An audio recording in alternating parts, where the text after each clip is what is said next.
welcome to CatalystMLM. I'm Brian Switchko, and today on the show we have Aaron Kennard. Aaron is a husband and father of 3. He's built a very successful real estate business, and he also created The Truly Amazing Life, and he's the author of The Positive Thinking Secret, which is an awesome ebook. I love my iPad. We met at New Media Expo, and I think unbeknownst to either of us, ended up sitting on a couch in Starbucks. Both of us had the flu. And that was the thing that we really didn't know, but we ended up talking for probably 4 hours. And the thing that really fascinated me about you and impressed me about you was your transition from the real estate business to the truly amazing life. And we're going to talk about that in a bit, but thank you so much for being on and share your story. Absolutely. Excited to be here. Thanks for having me, Brian. So I am currently in the new Catalyst offices, and it's not entirely set up, which is why we have sound dampening foam over there and no couch over here. But I think it's actually kind of fitting. I was laughing about it when I realized this, is that, the office the studio is in a stage of transition, but your entire story is about transition. And so before we get into the big, oh my God piece that really just blew me away when you told me, tell me more about how you got started and tell me about your entrepreneurial beginnings. Yeah. So back to the beginning of real estate and things. Is that what you're referring to? Yeah, absolutely. So I came from a sales background. I was doing door-to-door sales, hiring door-to-door sales trainers for 3 or 4 years, and got kind of burned out when I had young kids on that. Didn't like the traveling, so I was setting up sales offices in multiple different cities and traveling a lot, and had 2 young kids and didn't like that. So I was looking for something new, wanted to find a way that I could be in my hometown all the time. Always kind of had this desire to look at real estate, but then one day my cousin gave me this book, Millionaire Real Estate Investor. I read it, and I quit my job that week and decided I was going to become a real estate investor. I was trying to quit my job for six months, but I just didn't know what I was going to do next. I read this book, and it tipped me off. It made me realize my limited beliefs regarding real estate investing. I thought that I had to have a lot of money to invest, and this book just kind of opened my eyes, made me realize that I could just borrow the money from people and go invest in properties. So I quit my job that week, went and started raising money and started buying houses, and then that led to over the course of the next 6 or 7 years, buying a couple hundred houses and flipping them, and a bunch of rental properties and things, and kind of a big story, lots of ups and downs in the real estate business, tons of lessons learned, lots of debt incurred, lots of success, and lots of challenges and failures. So that's the short version of how I got into it, though. That's amazing. And you got into the real estate industry with no experience in real estate and no money, but still got people to invest in you, to invest in the properties. I mean, what was the process of that? Because so many people are like, well, I don't have experience with that. No one would ever, work with me. It's that limited belief. Yeah, it's totally a limited belief. And it's simply a matter of having a business model that makes sense to somebody and being a trustworthy person that they can trust. So and you have to have that confidence in yourself that you can do it first. You have to sell yourself. And so I had to become sold on it myself. And I actually had a lot of limiting beliefs that stopped me from raising capital up front, which was really interesting. I did get some initial early successes just from family members who already trusted me and who I could go to, but I had a really big challenge raising money from people until I made this affirmation that I was like, okay, every day I started repeating, I have $2 million of investment capital available at my fingertips. But every day that I would repeat that, I would get frustrated and annoyed because I didn't have that. And I was struggling to get it and to ask people. I was avoiding asking people at all costs. So I talked to one of my mentors, and he pointed out all of this negative crap that was going on in my mind, that I was supposedly begging for money from people. And it was interesting because I had some MLM experience in the past that had cast negative beliefs because of my failures in that, and being involved in a couple of MLMs and not succeeding, and having approached my family members and felt awkward about it and things like this. That was actually clouding my ability to raise capital in this other business, interestingly enough. And when he exposed that to me and said I was just afraid of getting a no, and that I was also thinking that I was begging, and that I was associating this with a different type of a different business model that had nothing to do with it. Right. And from the past, once I realized that, he said, now realize that that's just a lie, that you're telling yourself, that you're not begging, that these people actually need you, because nobody gets 10% return on their investment. It's very rare. They're all getting like 1% in their IRAs and all this stuff. I was like, yeah, they do need me. They're actually kind of, without me, they're getting only 1%. I'm their solution, and one of their only solutions. And so once I flipped that frame around, and then he said, just go get 50 no's, and I went and did that. And I couldn't do it, though. I went committed to do it, but then everybody started telling me yes. And so literally within the next month, I had $2 million available. Wow. That is awesome. Yeah. So it was like the Power of Affirmations, which led me to the coaching, which kind of led to this breakthrough of limiting beliefs. And I had to act. Ever since then, I've just had more capital than I have need for. It hasn't been a challenge at all to raise capital, but that's awesome. So. And that's you're right. That's a testament to the power of affirmations. And I kind of always, that the people, and I used to be one of them, who look at affirmations are like, that doesn't work. Saying something is never going to have an effect on my life. And there's just so many people, story after story after story, in every which way. It could be health, could be finances, could be business. It's just they work, and they work really well. Yeah. And so tell me about the MLM experience that you had, not the experience specifically, but how that led to that negative belief. What was your experience before, when talking to family, that put that in your mind when you went to raise money? It was just the failed experiences of having put my passion out there, believed in this business or this product, and then it not worked out. And so I was feeling like a failure in those regards in a couple of different businesses that I think I had tried.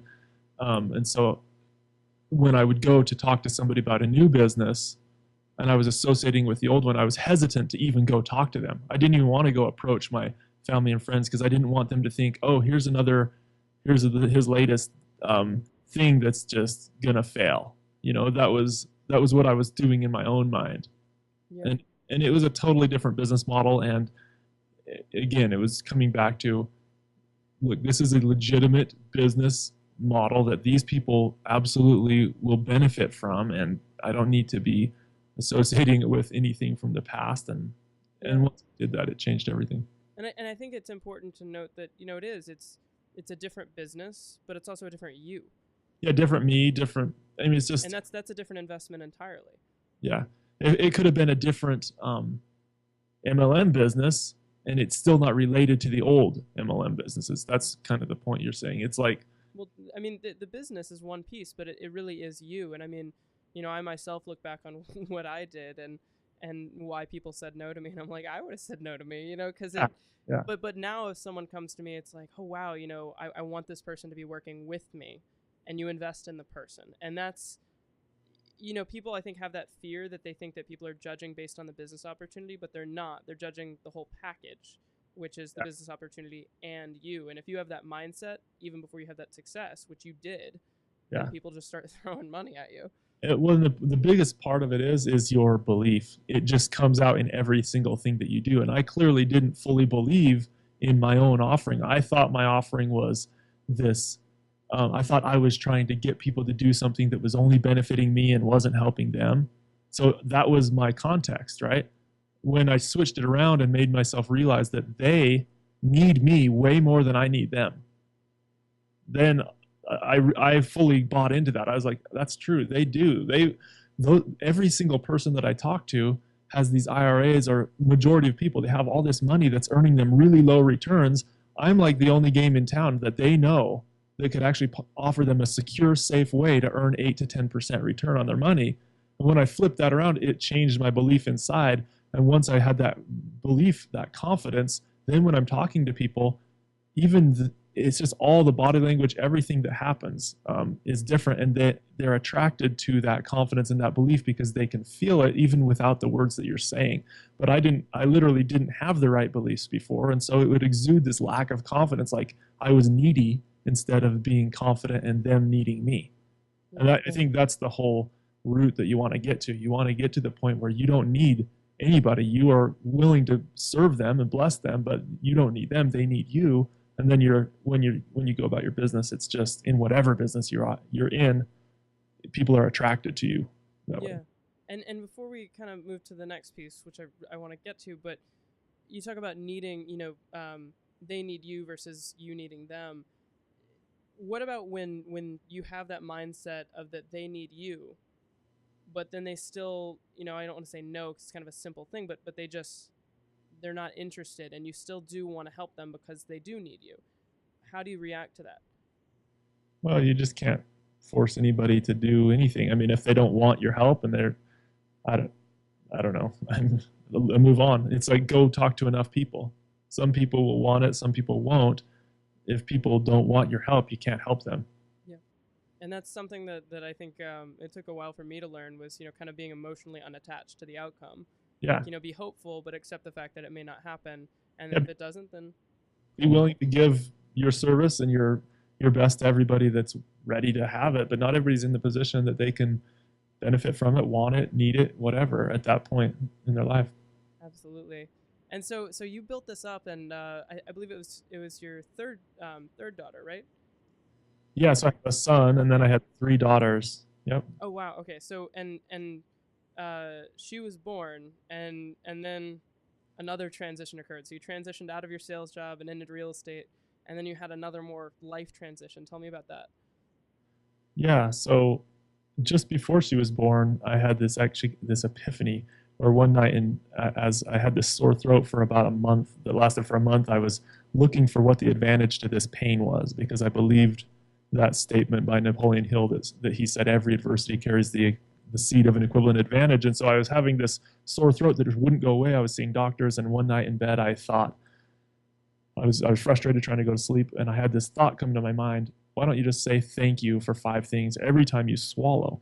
Instead of thinking about the pain, think about what you're grateful for. So I did that, and I started feeling really good. And then I did it again the next time I swallowed, thought of 5 more things, and I just started feeling awesome. And as compared to moments earlier, I was feeling lethargic and weak, and that experience shifted. This was in December of 2011, 6 months before my daughter was born, kind of a precursor to that it shifted my whole perspective. It was like this epiphany where this truth of that principle that Napoleon Hill spoke finally sunk in for me. And I literally was like overcome with joy and empowerment, where the next morning I slept really well, and the next morning I woke up and I swallowed, and I did the same thing again. All I could do was say thank you. I was like on cloud 9. I said, thank you for this sore throat. I was so grateful for the pain in that moment because of what it had taught me. And I was like, this pain can come or go, because now I'm going to use this pain as a reminder. I have a built-in alarm clock every time I swallow to make myself feel amazing by saying thank you. And it was just like, how easy is that? I can turn every single adversity to my advantage. And it was like this, it was amazing. It was a life-changing moment for me. And that shifted my gears. So over the course of the next few months, I was just on this high of life. And it turned into me wanting to share that with other people and creating this business called Truly Amazing Life, because that was the essence of what I felt life was. It like opened my eyes to how amazing life was and how we're in control and we get to decide to see it that way. So I started teaching these things, and it came up with, if I have this poster, which you can see if you're looking at the video behind on the wall, that came out of, over the next course of the months, out of this why. Like, I was asking myself, why is life so amazing? I was trying to encapsulate this so that I could remember it forever, because I felt so good and I was on such a high that I never had any bad days, and everything was like, everything was shifted for the better. That poster came out, and it became these 12 pillars of a truly amazing life, which I started teaching. And then and the core essence of the message was that literally everything is conspiring for your benefit, and that you can turn everything to your advantage. Just kind of another morph on what Napoleon Hill said. But that became kind of my mantra in life, and I started teaching that. And then on July 28th, my 4th daughter was born, and my third daughter, my 4th child, and it was an intense day. She was born surprise breech at home, and it was super intense. It was like everything turned out perfectly well, but it was really stressful. And the very next day, my body, I became overtaken with this pain in my butt, which turned into this disease over the next course of the next 3 months. Basically, from that day forth, I started having massively increasing pain, and to the point where a month and a half later, I was diagnosed with this disease, ulcerative colitis Crohn's, and my body was losing weight fast, and pretty much within a month and a half, I was bedridden. I couldn't even walk, and I had lost like 30 pounds. And it was like the flip of a switch overnight. I went from this high of life to all of a sudden in this painful disease, not knowing, lots of fear, and a newborn and 4 other kids at home. And this really, really just like somebody flipped a light switch and our life became like this walking nightmare all of a sudden of just crazy intense circumstances. So that was what happened. I mean, the basis of that, though, was the moment that started, I was teaching people. I was still teaching, and I was having this desire to basically shift into teaching and making this company that had this mission of helping people live a truly amazing life and experience what I was experiencing. And now my life was shifted and like kind of flipped up on its head, and all those beliefs were thrown in my face. I was looking at this poster on my wall that says, "This is a truly amazing life," and I was just experiencing like hours of pain, up all night, like in the bathtub to try to relieve pain, and just excruciating, like it's hard to describe, but this burning hot pain and like pain in my bowels that I couldn't sleep, and just losing weight and kind of starving. And having to look at that poster and wanting some moments to like literally just rip it off the wall, because I was like, what is it? But I would only experience that feeling for a few moments, and then I'd be like, yeah, it's totally true. This experience also is here conspiring for my benefit. And I think I was prepared to receive this really, really intensely painful experience in order to be able to really teach that message. I mean, it was very clear to me from the moment that it happened that that's why I was getting it. That was one of the benefits that was going to come from it, and it was going to be an amazing benefit. So that's essentially what happened. And then I can shortcut you to the end result of that if you want me to get to that. Yeah, because I remember you were woken up one night and rushed to the hospital and just not knowing what was going on. Yeah, so I got diagnosed with this disease. I was just losing weight. It was just really fearful and really painful and really hard on my whole family. Emotional trauma. My wife and my children were all experiencing severe emotional trauma from it. My wife was amazingly strong through it all, but she had her hands full, and with a brand new baby, 3 other kids, and now a sick and dying husband. But yeah, I was rushed off to the hospital one night and had my colon removed as it was like exploded. It had perforated in like 4 places, and I would have died that day had they not done it. And I thought I was going to die. It was really intense. I mean, this short of conversation doesn't do it justice. Yeah. It was a super intense day. They saved my life through the surgery, but I wasn't healed. And what happened over the next course of the next month was I was in the hospital for like a month after that, not recovering, not healing, tons of bowel pain, until finally I got out. And then it wasn't until I found this naturopathic doctor who showed me what to eat and what not to eat that within 2 days after learning those things and changing my diet, all of my pain went away, and I've never had it since. And I never had any drugs or medication since, even though they told me it's a chronic disease, it'll never go away. And it's gone, and I don't have any pain or symptoms since I've fixed the diet aspect and the supplements aspect of it, according to this doctor. And I went on to heal and gain all my weight back over the next. I was down to like 127 pounds. I'm a 6'2" guy.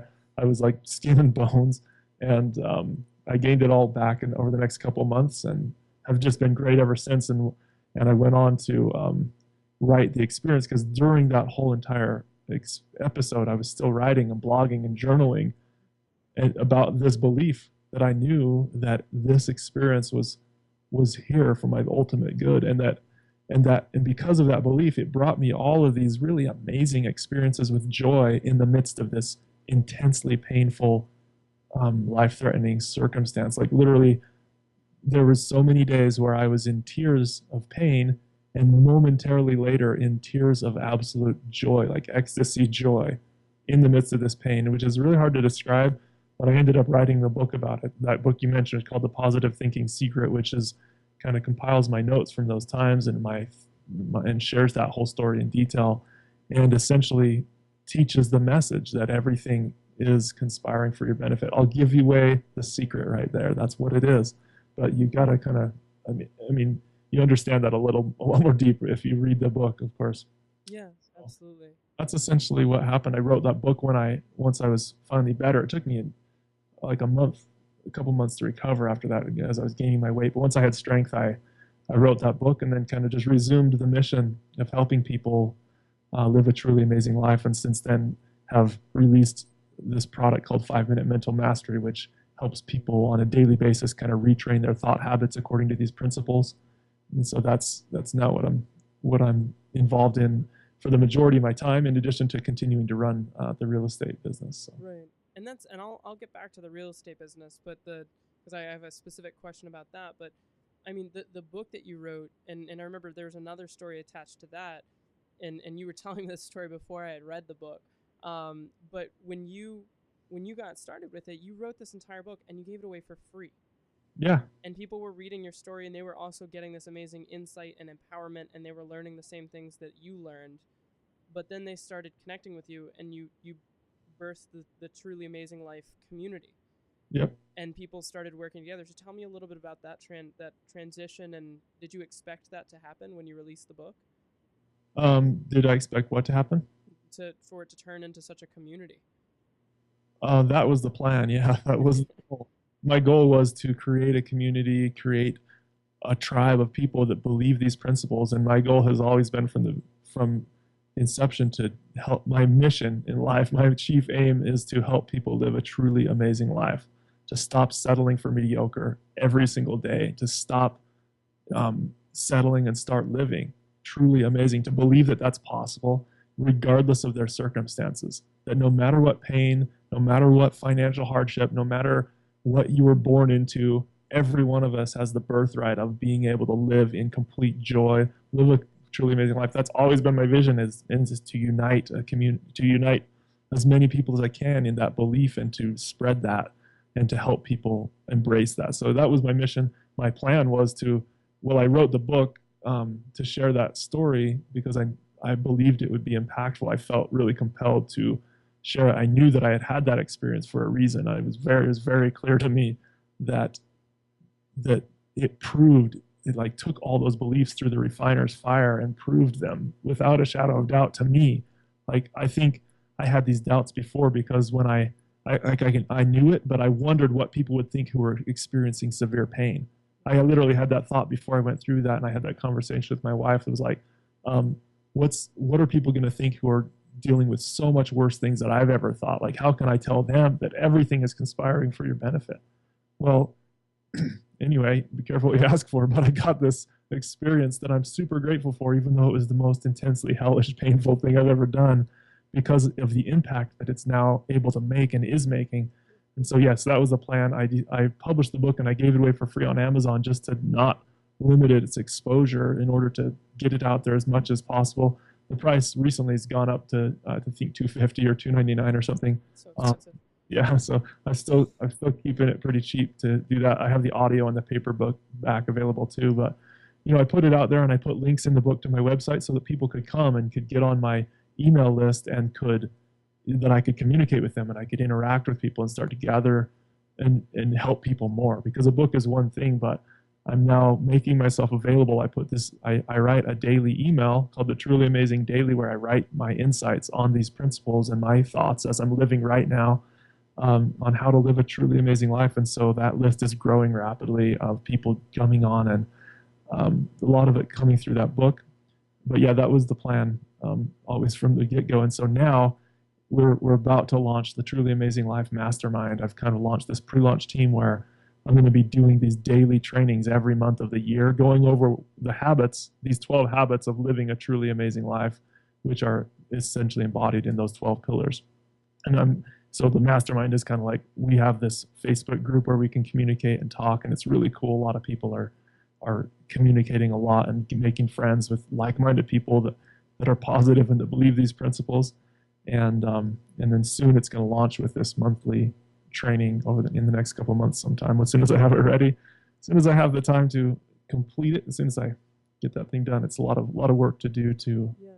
finish preps. But And I want to jump back to the real estate business for a second and then go back to exactly what you're talking about there. But the two are connected. Is that when we first met, the way that we met, and I think it's relevant, is that we were at New Media Expo and I got up on the microphone and asked a question. And the question was about kind of like how to manage large processes. And I kind of got an answer from the speakers.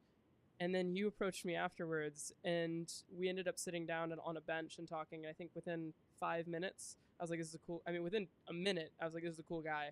Within 5 minutes, we're sitting on this bench, and I was, you had heard my question, and you're like, I think I have an answer. There's this guy, and he talks about the difference between a project manager and a process manager. And like, that was all you had to say for me, and it just blew my mind. I was like, oh my God, I'm doing it wrong.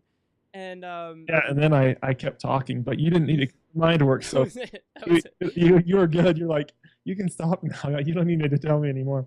Yeah, and you fast mind like that. It's fun. But yeah, we still talked for like 6 hours. Yeah. And so the thing that, I mean, it blew my mind because of what I was going through at that point, and it greatly helped me with Catalyst. But you've been growing Truly Amazing Life, but you've also been managing your real estate business, and you've done that through automation and through outsourcing. And tell me how that started and what struggles you had and what successes you had in doing that. In getting built up the real estate business to run smoothly, is that to run without you?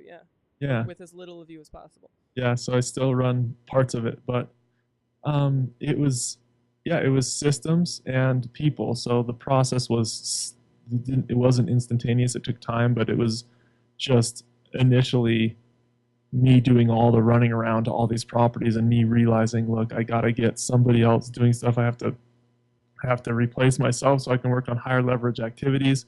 And it didn't come easily. It took years to build up to. And the first thing was just like hire one person to do. I hired a guy to do just one simple task, which was just to run around and take a bunch of pictures of properties. And what I did is, as soon as he accomplished that task well, then I gave him one more. And as soon as he was doing those two well, then I gave him one more. And slowly over the years, this transitioned him. And now he's running the whole operation and has another person under him. So it's just kind of like this systematically taking one job off my plate and handing it to somebody else, and not trying to bite off the whole thing all at once. I've tried that in the past, where when I initially started the business, I went out and hired like 7 people. And I had this huge overhead, and it quickly became this train wreck, and none of them were doing an efficient job at what they should have been doing. And I had this massive overhead, and I had to shut the whole thing down because I was quickly going to just crash the whole thing and really lose a lot of, not be able to complete all these projects. So I had to basically let everybody go, get really lean, and then start over again and do it slowly with hiring one person and systematically giving him things and just doing the rest myself as efficiently as possible. But then the result is now I have, because of just taking like every month, taking one thing off my plate and either outsourcing it to another person. Like I got rid of my real estate license at one point and hired a real estate agent. That was huge. It took off like 10 hours a week of paperwork and phone calls off my plate, and it actually saved me money, which was kind of fascinating. I thought it was going to cost me money. It actually ends up making me more money because it's better to have, well, anyway, it's details, but so I've outsourced that, but that's been the process of doing that, like just systematically for that business. And so now I'm in the same process of doing that with the Truly Amazing Life business. Like I've hired one assistant and I'm working on getting her up to speed on doing just certain tasks, and it just takes time, and I wish it was a lot faster. And I think when you're an entrepreneur, when you're out there in the business, you always wish it's a lot faster, and maybe some people can do it a lot faster than me. Probably they can, but for me, it's kind of like, it's this sometimes agonizingly slow process because I'm a really fast mover. I wish it was like, I'm impatient. I wish it was all done now, but I've learned through my impatience over the years how much money it's lost me in different things that I have to be more patient. But you talked about hiring all these people and then having to scale down and kind of start over. And I think that I did that exact same thing after talking to you. And it really clicked with me. I mean, I had done it and I was in the process of doing it, but it really clicked with me when I bumped into a friend that was a project manager and had just gotten hired with this company. And they were having them go through and do every single type of job in the company before they could actually manage a project. Because if they're going to manage the project, they had to know what the people that are working for them were actually doing.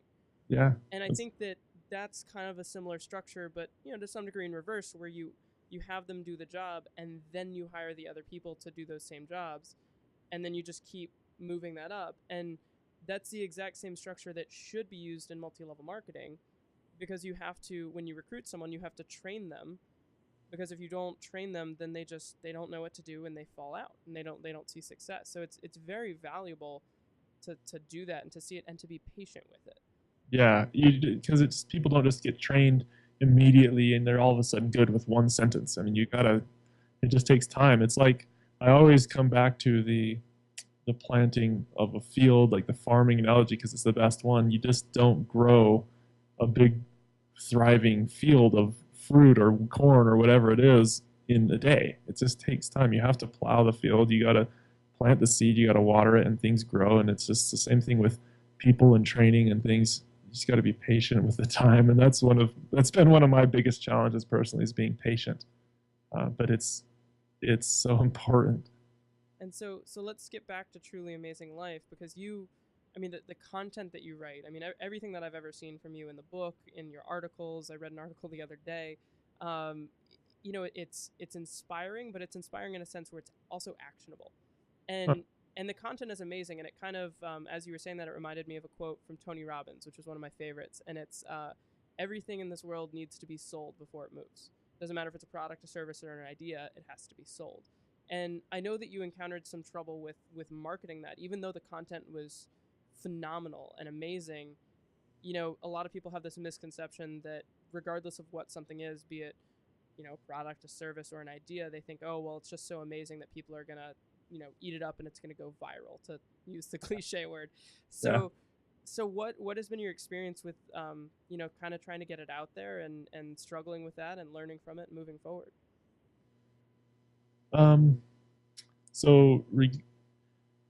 Looking for kind of challenges with marketing and getting the word out there and stuff. It's hard to encapsulate that all into one challenge per se. It's been a big, long, slow process, again, requiring lots of patience. Like, just nothing happens overnight, and it seems to, you hear of all these overnight success stories that seem so fantastic, and it makes you want to be that because I'm impatient, right? But it's was it overnight success takes about 15 years? Yeah, something like so for me, the marketing, I put a thing out there.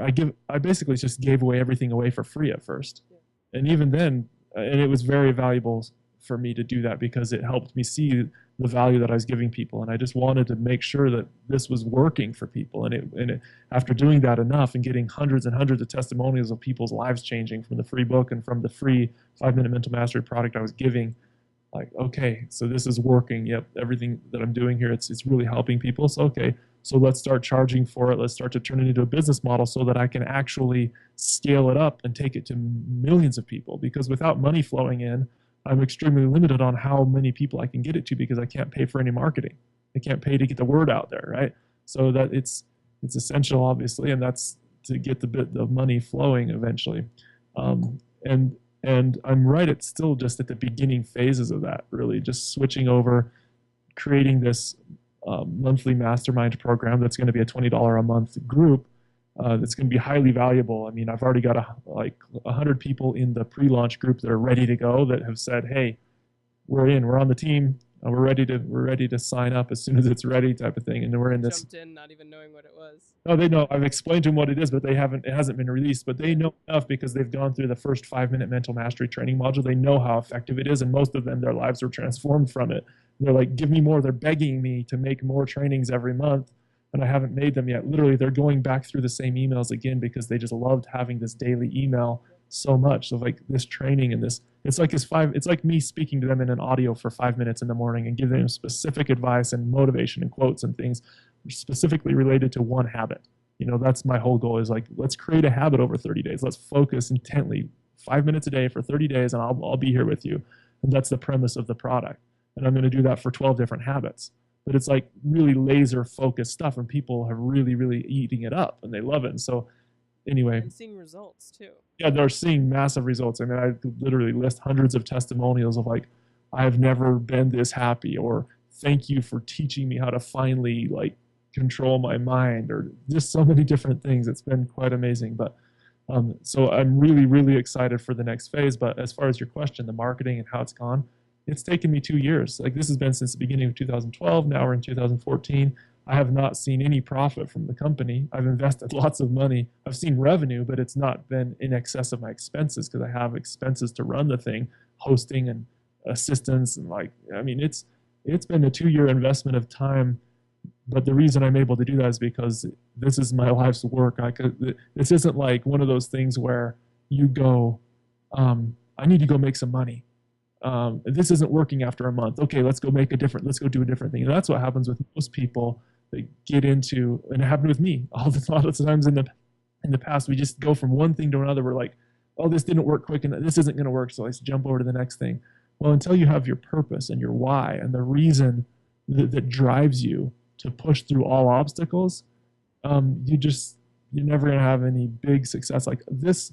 And I can tell you, like, this hasn't had wild financial success yet, and that's fine because I know that it will one day. I know where it's going. I know that it's going to make a massive impact because I can see and because I understand why I'm doing it and how committed I am to it.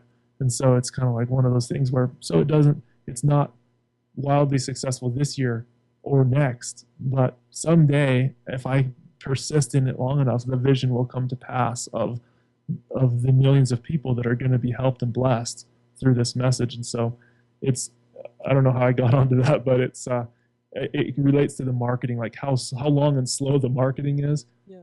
I guess the reason I'm willing and able to commit to that investment and that pain is because I'm deeply committed to the mission of making it happen regardless of the challenge. So, and I don't know how it's all going to work out yet, but I can see clearly now we're about to launch and the revenue is about to start flowing in to tip us into the black, which is pretty cool. I'm excited about that because it just allows us to go to the next level. It allows me to, once I have the revenue in the black, I can start hiring more people and really expand the reach and really start doing more good. Because right now I'm just limited to, like, it hurts me to be limited in my marketing because there's literally so, like, if I tell you I've got 100 and say 200 people that have gone through 5-minute mental mastery and been like intensely blessed, their life has been transformed. Well, that's only through one marketing channel. That's my book.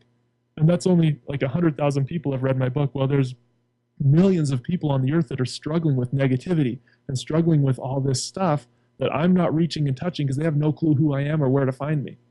And until I have the revenue to start making a bigger megaphone and getting this out to the people, I'm like, there's all these people suffering needlessly that I could be helping until I have that. So that's what drives me to get it going, is to get the revenue going so I can reach more people and help and fulfill this mission. And really it's driven from, like, I have this vision of people that are like in these crumbling buildings and they're just like waiting under this, like they can't get out, they're trapped and they're calling for help. I don't know where I had that vision always just comes back for me. Like, people are trapped in their negative beliefs and they're calling for help all over the place and they just need help. They need somebody to help them pull them out.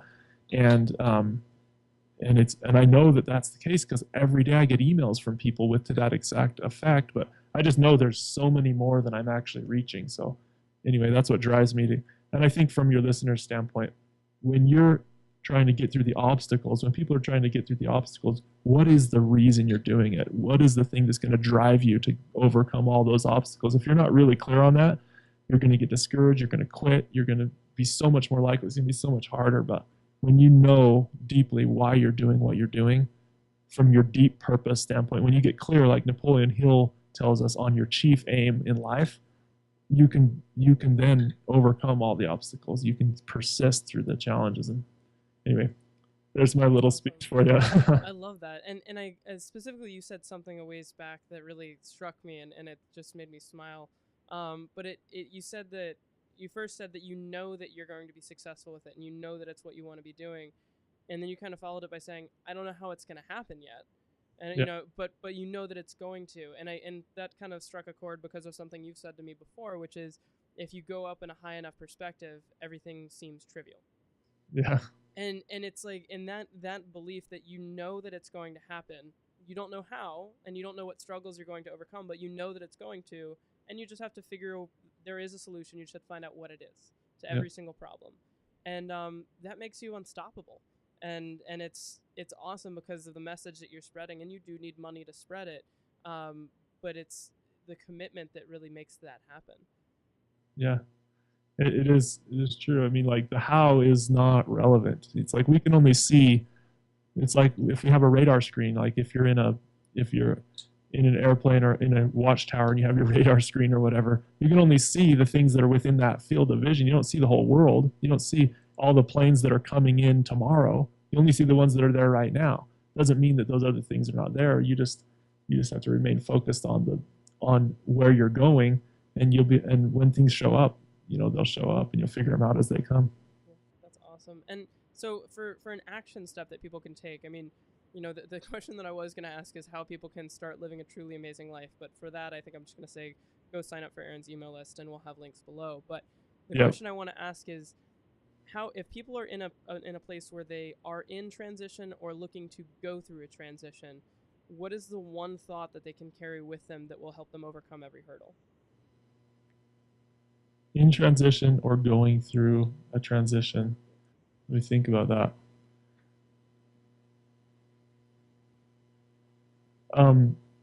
It's the positive thinking secret. So I'll come back to it. I mean, this is the thing that carries me through every hurdle, that carried me through every hurdle that I went through in all my transitions and was the main belief that was proven to me, like, loud and clear through the experience with that pain, that disease, and that whole ordeal, is that everything is conspiring for your benefit. So just believe that, know that. The challenge comes, the wave comes and blasts you in the face. Embrace that and be like, thank you for that pain. Who says thank you for their pain?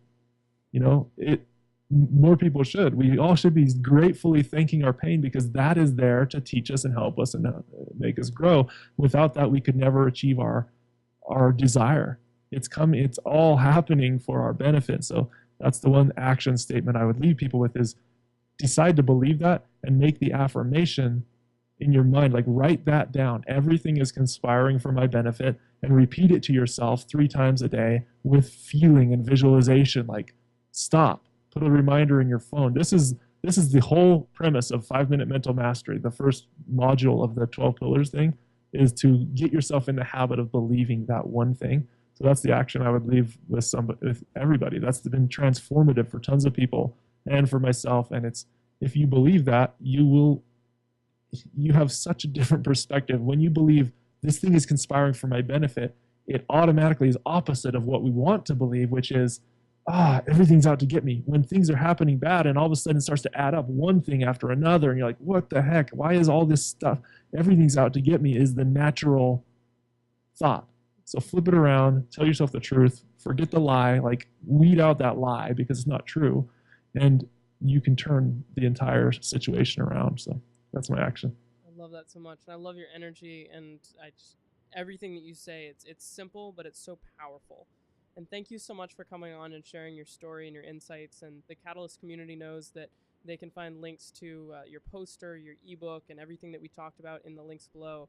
And thank you so much again, because I look forward to having you on soon. Absolutely. Thanks for having me, Brian.